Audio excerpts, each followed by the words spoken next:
అందరికీ జై శ్రీ గణేష్. అందరు ఎట్లున్నారు? సో అందరు మంచిగా ఉన్నారా? అండ్ గైస్, మన కర్నూలులో ఎకో ఫ్రెండ్లీ గణేష్ దాదాపుగా 63 ఫీట్స్ అయితే రెడీ అవుతుంది కదా. సో మనం ఆ గణేష్ దగ్గర అయితే ఉన్నాం అనమాట. సో ఈ పర్టికులర్ బ్లాగ్లో మేకింగ్ ప్రాసెస్ ఏందో అంతా క్లారిటీగా చూపిస్తాను. అండ్ పాత వాళ్ళ లైక్ అయితే చేసాను, కొత్త ఛానల్ సబ్స్క్రైబ్ చేసుకోండి. అందరికీ జై శ్రీ గణేష్.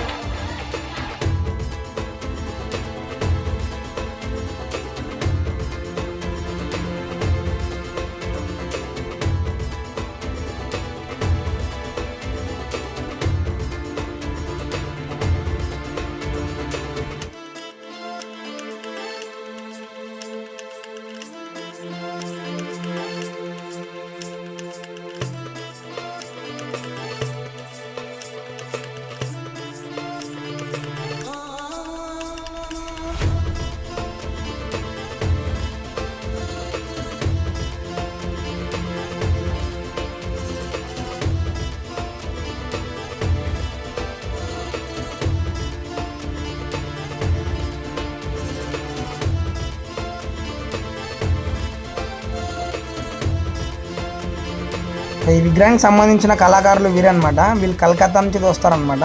సుమారుగా వీళ్ళు ఒక 2 months ముందు నుంచే స్టార్ట్ చేస్తారు వర్క్ని. అండ్ ఈసారి ఎట్లా ప్రాసెస్ ఏంటి అని మొత్తం ఈ లాంగ్ వీడియోలో మీకు చూపిస్తాను. అండ్ వర్క్ ఎట్లా జరుగుతుంది అండ్ ఏ విధంగా రెడీ చేస్తున్నారు అండ్ మోడల్ ఏంది అని మొత్తం క్లారిటీగా అయితే కనుక్కుందాం. అండ్ మీకు ఏమైనా ఇంకా డౌట్స్ ఉంటే కామెంట్ సెక్షన్లో కామెంట్ అయితే ఇవ్వండి. అండ్ టైం ఎంతటి లోపల రెడీ అవుతుంది అండ్ ఏ మోడల్ కూడా మీకు అన్ని క్లారిటీ చూపిస్తాను. సో మోడల్ అయితే ఇదే. అండ్ ఈ మోడల్ అయితే ఉంటుందన్నమాట గణేశుడు, దత్తాత్రేయుడు మోడల్. మీరు thumbnail చూసుకుంటే మీకే అర్థమై ఉంటుంది క్లారిటీగా ఎట్లా ఉంటుందో గణేశుడు అని చెప్పేసి.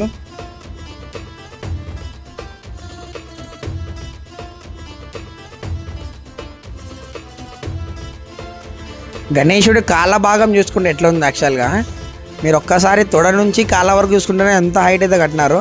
అండ్ మనకి ఇక్కడ ముందర షెల్టర్ కోసం అయితే ఇంకా బొంగులు అయితే ఫిక్స్ చేస్తున్నారు. అండ్ ఆల్మోస్ట్ అయితే రెడీ అయిపోతుంది. 2024లో ఎట్లా ఉండబోతున్నారో మొత్తం చూపించేద్దాం ఈసారి ఈ వీడియోలో. అండ్ అదే కాకుండా మనకి ఇంకా షెల్టర్ అయితే ఇంకా స్టార్ట్ చేసినారు వర్క్ని. గణపతికి సంబంధించిన కమిటీ మెంబర్స్ వాళ్ళు కూడా ఈడే ఉన్నారు. వర్క్ ఎట్లా జరుగుతుందో ఫస్ట్ మనం చూసేద్దాము. అండ్ ప్రస్తుతానికి అయితే షెల్టర్ ముందర మనకి కొట్టం అయితే వేస్తున్నారు. అండ్ బొంగులు ఎట్లా కట్టినారు అండ్ ఏ విధంగా మనకి వర్క్ జరుగుతుందో మొత్తం చూద్దాం. అండ్ ఇక్కడ మనం చూసుకున్నట్లయితే పైన గరెండాలు కూడా ఫిక్స్ చేసినారు. సో గరెండాలకి అవతల ఇతల బొంగులు కట్టయితే పైన కట్టేశారు అనమాట. సో నాకు పోయినసారి కామెంట్ వచ్చింది ఏంటంటే, లాస్ట్ నిమజ్జనం డే మనం వీళ్ళందరూ పైకి ఎట్లా ఎక్కుతారు అండ్ పైకి ఎక్కి పాలాభిషేకం చేస్తారు కదా. సో అది ఎట్లా ఎక్కుతారో ఆ రూట్ ఎట్లా మనం చూపిద్దామని ఒక చిన్న కామెంట్ అయితే వచ్చింది, ఇంకా గుర్తు నాకు అది. సో నేను కూడా చూడలేదు, బట్ వెనకాల నుంచి అయితే వెళ్తారని విన్నాను. అండ్ మా ఫ్రెండ్ ఒకరు ఉన్నారు, వాళ్ళకి అడిగింటే చెప్పినారనమాట. సో బ్యాక్ సైడ్ నుంచి ఎక్కనికైతే వాళ్ళకి ఉంటుందన్నమాట. బ్యాక్ సైడ్ చూసుకున్నట్లయితే సో ఇది నంది కాళ్ళు అనమాట. యాక్చువల్గా ఈ రెండు నంది కాళ్ళు అనమాట. సో ఈ వెనకాల నంది భాగం చూడండి ఇది యాక్చువల్గా. సో ఆ ముందర అంతా వినాయకుని భాగము. సో ఈ విధంగా ఉంటుంది అనమాట బ్యాక్ సైడ్ వ్యూ అయితే ఇట్లా ఉంటుంది. అండ్ ఇంకా ఆల్మోస్ట్ అయితే గడ్డి చుడుతున్నారు. ఇంకా పైన చేతులకి ఇంకా హ్యాండ్స్ రావాలి. ఆల్మోస్ట్ మన మోచితుల వరకు అయితే అయిపోయినాయి పని. అండ్ హ్యాండ్స్ ఒక్కటి వస్తే అయిపోతుంది. ఆల్మోస్ట్ చూసుకున్నట్టయితే నేను గడ్డి కూడా చుడుతున్నాను అక్కడ అన్న. అవి చూపిలేకపోతున్నా. ఆల్మోస్ట్ గడ్డి కూడా చుట్టేస్తున్నాడు అన్న కూడా. అండ్ వీళ్ళు ఇక్కడికి పైకి ఎక్కనికే దారిలాగా ఇట్లా ఎక్కుతారు వీళ్ళు. యాక్చువల్గా మనకి లాస్ట్ డే ఆఫ్ నిమజ్జనంలో వీళ్ళు పూర్తి పైకి ఎక్కి పాలాభిషేకం అయితే చేస్తారనమాట గణేశుడికి. సో ఆ పైకి ఎక్కి గణేశుడికి పాలాభిషేకం చేస్తారు పైనుంచి. సో అక్కడ నంది మెడ అనమాట ఇది. సో ఇట్లా వస్తుంది ఫేస్, ఇట్లా వస్తుంది, ఇట్లా వచ్చేస్తుంది ఫేస్. అక్కడికి ఉంది ఫేస్. ఇది బ్యాక్ వ్యూ అనమాట గైస్. యాక్చువల్గా దీని వెనకాలే అనమాట మనకి ఇక్కడ తుంగభద్ర ప్రవేశించేది యాక్చువల్గా. సో ఇంత పీస్ఫుల్గా అయితే ఉంది కదా లొకేషన్. అండ్ ఈ పీస్ఫుల్ లొకేషన్లో ఈ బప్పాని అయితే రెడీ అయిపోతున్నారు. స్వామివారు చాలా పెద్దగా అయితే ఉండబోతున్నారు ఈ సంవత్సరం. సుమారుగా 63 feet అనమాట. వీళ్ళు అనుకుంది 57, కానీ షెల్టర్ వేసేదాన్ని బట్టి మూవ్ అయినారు కాబట్టి 63 అయితే వచ్చిందని అయితే విన్నాను. సో అన్న వాళ్ళు 63 అయితే వచ్చిందని చెప్పినారు నాకైతే.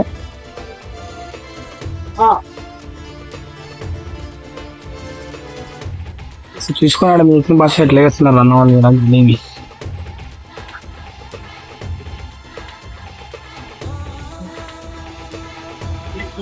సో ఈ మట్టి అయితే వీళ్ళు వాడతారు అనమాట. యాక్చువల్గా ఇదే మట్టి వీళ్ళు యూజ్ చేసేది.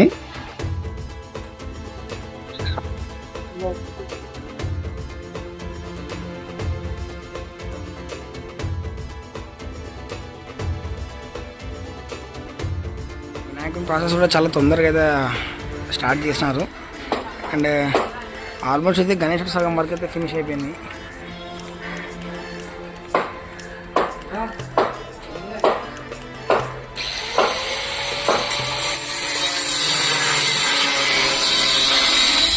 సో నెక్స్ట్ అప్డేట్ కోసం అయితే వెయిట్ చేస్తున్నాండి. సో మన ఛానల్ ఇంకా సబ్స్క్రైబ్ చేసుకోండి. అండ్ వీడియో నచ్చితే లైక్ అయితే చేసుకోండి. అందరికీ జై శ్రీ గణేష్.